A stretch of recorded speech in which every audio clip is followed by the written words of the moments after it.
नमस्कार, मैं हूं हरीश दिवेकर। आप देख रहे हैं दास सूत्र। हमारे 3 सवाल हैं।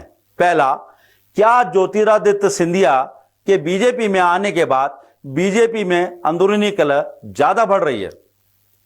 दूसरा, क्या बीजेपी में भी व्यक्तिवादी राजनीति हावी हो रही है? और तीसरा अंतिम सवाल है, क्या 2023 के चुनाव से पहले बीजेपी में एक बड़ी बगावत हो सकती है? ये तीनों सवाल भविष्य के हैं, लेकिन इन तीनों का जन्म गुना के बीजेपी सांसद केपी यादव के लेटर से हुआ है।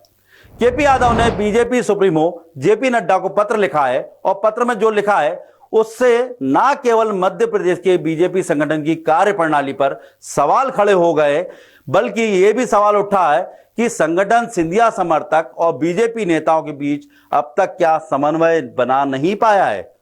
दरअसल केपी यादव ने जो पत्र लिखा है उसमें उन्होंने सिंधिया समर्थक नेताओं पर गुटबाजी और भेदभाव का आरोप लगाया है। यह भी लिखा है कि सिंधिया समर्थक मंत्री पार्टी सिद्धांतों के खिलाफ काम कर रहे हैं, जिले के अधिकारी कर्मचारी भी उनकी उपेक्षा कर रहे हैं। बतौर सांसद जब वो कोई बैठक लेते हैं तो सिंधिया समर्थक मंत्री और नेता उसमें शामिल नहीं होते। केपी यादव ने लेटर तो लिखा ही है, एक वीडियो जारी कर भी ये तमाम बातें दोहराई हैं। आप सुनिए केपी यादव का वीडियो। आया गया क्या मामला है? देखिए, मैं एक नए भारत का शिक्षित व्यक्ति हूं और यहाँ की जनता ने मुझे चुना है। मैं यहाँ का चुना हुआ जनप्रतिनिधि हूँ, एक सांसद हूँ। जहाँ कहीं लगता है कि एक जनप्रतिनिधि के जो अधिकार हैं उनका हनन हो रहा है, तो निश्चित ही मैं संबंधित विभाग को या अपने शीर्ष नेतृत्व को उससे अवगत कराता हूं और ये मेरा कर्तव्य बनता है कि अगर कभी ऐसा कुछ होता है तो उसको मैं अवगत कराऊं, क्योंकि यहाँ की 17 लाख जनता ने मुझे चुना है, तो उनकी भावनाओं का सम्मान रखना मेरा कर्म है, मेरा धर्म है। दरअसल केपी यादव ने कुछ नई बात कही हो ऐसा नहीं है। 2020 में जिस दिन ज्योतिरादित्य सिंधिया ने बीजेपी का दामन थामा था, उस दिन से बीजेपी में बगावत की शुरुआत हो चुकी थी।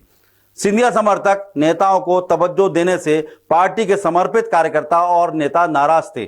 जैसे तैसे संगठन ने सरकार बनाने का हवाला देकर उन्हें मनाया और उस दौरान तो नेता ये भी कहते थे कि जिस तरह से दूध के साथ शक्कर घुल जाती है, वैसे ही सिंधिया समर्थक बीजेपी में घुल जाएंगे। लेकिन केपी यादव का यह पत्र बता रहा है कि घुलना तो दूर, सिंधिया समर्थक नेताओं ने एक पैरेलल सिंधिया बीजेपी खड़ी कर दी है, खास तौर पर ग्वालियर चंबल अंचल में।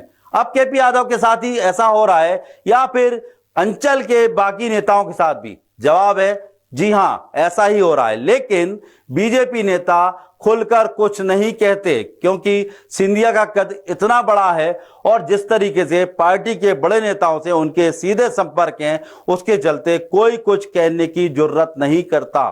केपी यादव खुलकर सामने आए हैं। केपी यादव खुलकर सामने क्यों आए? इस सवाल का जवाब है कि केपी यादव किसी जमाने में सिंधिया के सिपह सलार हुआ करते थे, परछाई की तरह सिंधिया के साथ रहते थे। सिंधिया समर्थकों का तो यह तक कहना है कि केपी यादव सिंधिया के ड्राइवर की तरह काम करते थे। केपी यादव और सिंधिया के बीच खटपट शुरू हुई मुगावली उपचुनाव से, जब केपी यादव को टिकट ना देकर बृजेंद्र सिंह यादव को टिकट दिया गया। 2019 के लोकसभा चुनाव में केपी यादव ने गुना सीट से सिंधिया के खिलाफ ताल ठोकी और देखिए, केपी यादव 1 लाख से ज्यादा वोटों से चुनाव जीत गए। तब कहा गया कि सेवक ने महाराज को चुनाव में मात दे दी। जाहिर है कि इस तरह हार से सिंधिया बेहद तिलमिला गए थे, ना केवल सिंधिया बल्कि उनके समर्थक भी। और जब सिंधिया बीजेपी में शामिल हुए, तभी से केपी यादव सिंधिया समर्थकों के निशाने पर हैं। गुना शिवपुरी में होने वाले कार्यक्रमों में बतौर केपी यादव को बुलाया नहीं गया।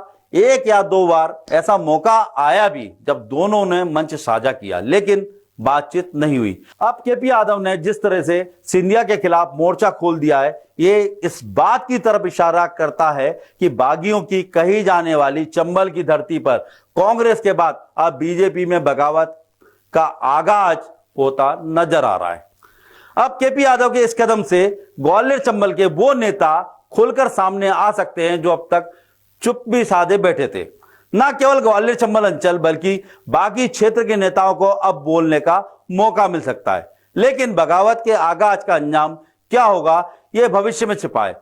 इस पूरे घटनाक्रम पर जावेद अख्तर साहब का एक शेर मौजूद है, धुआं जो कुछ घरों से उठ रहा है, धुआं जो कुछ घरों से उठ रहा है, ना पूरे शहर पर छाए तो कहना। इजाजत दीजिए, नमस्कार।